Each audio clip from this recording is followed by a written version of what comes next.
U D എഫിൻ്റെ ഭാഗമാകുന്നതിൽ C P ഐക്ക് യാതൊരു വിയോജിപ്പുമില്ല. മാത്രമല്ല ഇസ്മായിൽ അടക്കമുള്ള നേതാക്കൾ കോൺഗ്രസിൻ്റെ മഹാത്മ്യം എന്താണ് എന്നുള്ളത് കൃത്യമായി പറയുന്നുമുണ്ട്. സി പി ഐ നിലവിൽ ഇടതുപക്ഷത്ത് ആട്ടുതുപ്പും കേട്ടുകൊണ്ട് ഇരിക്കുകയാണ്. എന്നാൽ ഞങ്ങൾക്ക് ഞങ്ങളുടെ മൂല്യം എന്താണെന്ന് മനസ്സിലാക്കി കൊടുക്കേണ്ടതാണ്. കേരള രാഷ്ട്രീയത്തിൽ ഞങ്ങളുടെ സ്ഥാനം എന്താണെന്ന് മനസ്സിലാക്കി കൊടുക്കേണ്ട സമയം അതിക്രമിച്ചിരിക്കുന്നു എന്നാണ് ഇസ്മായിൽ അടക്കമുള്ള മുതിർന്ന നേതാക്കൾ പറഞ്ഞിരിക്കുന്നത്. സി പി ഐക്ക് ഒറ്റയ്ക്ക് നിന്നാലും 10 സീറ്റ് ജയിക്കാൻ കഴിയും എന്ന് ഞങ്ങൾക്ക് ഉറപ്പുണ്ട്. ഞങ്ങളെ പിന്തുണയ്ക്കുന്നത് സാധാരണക്കാരാണ്. സി പി ഐ എമ്മിൻ്റെ കപട രാഷ്ട്രീയമൊന്നുമല്ല ഞങ്ങൾക്കുള്ളത് എന്നുള്ളത് ജനങ്ങൾക്ക് തന്നെ അറിയാം. കമ്മ്യൂണിസ്റ്റ് പശ്ചാത്തലം ഏറ്റവും കൂടുതൽ സ്ഫുരിക്കുന്നതും ഞങ്ങളിൽ തന്നെയാണ് എന്ന് ഏതൊരു നേതാവിനും കൃത്യമായി പറയാൻ കഴിയുന്ന അവസ്ഥ തന്നെയാണ് ഇപ്പോഴുമെന്നാണ് സി പി ഐ സംസ്ഥാന സെക്രട്ടറി ബിനോയ് വിശ്വം പറഞ്ഞിരിക്കുന്നത്. മാത്രമല്ല C P I U D എഫിലേക്ക് എത്തിയാൽ എത്ര സീറ്റ് നൽകും എന്നുള്ള കാര്യത്തിൽ മാത്രമാണ് ക്ലാരിറ്റി വരുത്താനുള്ളത്. യു ഡി എഫുമായി ചർച്ച നടത്തിയിട്ട് സീറ്റ് ഷെയറിങ്ങുമായി ബന്ധപ്പെട്ട കാര്യത്തിൽ ഒരു വ്യക്തതയിലേക്ക് എത്തിയാൽ മാത്രമേ ആ രീതിയിലേക്ക് പോകുന്നതിൽ കാര്യമുള്ളൂ.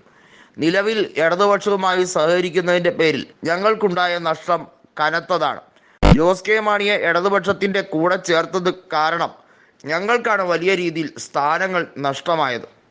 ഞങ്ങളുടെ പാർട്ടിക്ക് വലിയ മതിപ്പില്ലാത്ത രീതിയിലേക്ക് കൊണ്ടുപോകാൻ സി പി ഐ എം പലതവണ ശ്രമിച്ചു. കണ്ണൂരിലെ പല നേതാക്കളും ഞങ്ങളെ കരിവാരി തേക്കാൻ പല രീതിയിലുള്ള അഭ്യാസങ്ങളും നടത്തിക്കൊണ്ടിരിക്കുകയാണ്. അത് തുടർന്നുകൊണ്ടേയിരിക്കുന്നു. വാസ്തവത്തിൽ ഇങ്ങനെ അപമാനം സഹിച്ച് മുന്നണിയിൽ തുടരേണ്ട കാര്യമില്ല എന്ന് സി പി ഐയുടെ ദേശീയ എക്സിക്യൂട്ടീവിൽ ഉൾപ്പെടെ ഉയർന്ന കാര്യമാണ്. അത് ഡി രാജയ്ക്കും എല്ലാം അറിവുള്ളതുമാണ്. കേരളത്തിൽ സി പി ഐക്ക് അതിൻ്റേതായ സ്ഥാനമുണ്ട് എന്ന് ബോധ്യപ്പെടുത്തി കൊടുക്കാനെങ്കിലും എൽ ഡി എഫ് വിടേണ്ടത് കാലഘട്ടത്തിൻ്റെ ആവശ്യകതയായി മാറിക്കഴിഞ്ഞിരിക്കുന്നു എന്ന് ബിനോയ് വിശ്വം വ്യക്തതയോടെ പറഞ്ഞിരിക്കുകയാണ്.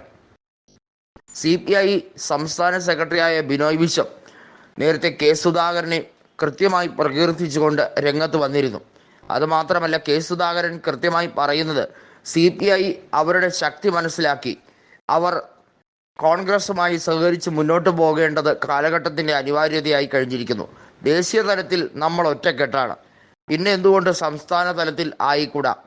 സി പി ഐയെ എപ്പോഴെല്ലാം തകർക്കാൻ ശ്രമിക്കുന്നു, യുവജന പ്രസ്ഥാന കാര്യമാകട്ടെ വിദ്യാർത്ഥി പ്രസ്ഥാനത്തിൻ്റെ കാര്യമാകട്ടെ ഏത് മേഖല എടുത്തു നോക്കിയാലും സി പി ഐയുടെ പോഷക സംഘടനകളെ താറടിച്ച് കാണിക്കാനാണ് സി പി ഐ എം സംഘടനകൾ ശ്രമിക്കുന്നത്. ഇത് കയ്യും കെട്ടി എങ്ങനെ നോക്കി നിൽക്കാൻ കഴിയും? അന്തസ്സുള്ള പാർട്ടി പ്രവർത്തകർ സി പി ഐയിൽ ഇപ്പോഴും ഒരുപാട് അവശേഷിക്കുന്നു എന്നാണ് ഞാൻ മനസ്സിലാക്കുന്നതെന്ന് കെ പി സി സി അധ്യക്ഷൻ കെ സുധാകരൻ പറയുകയുണ്ടായി.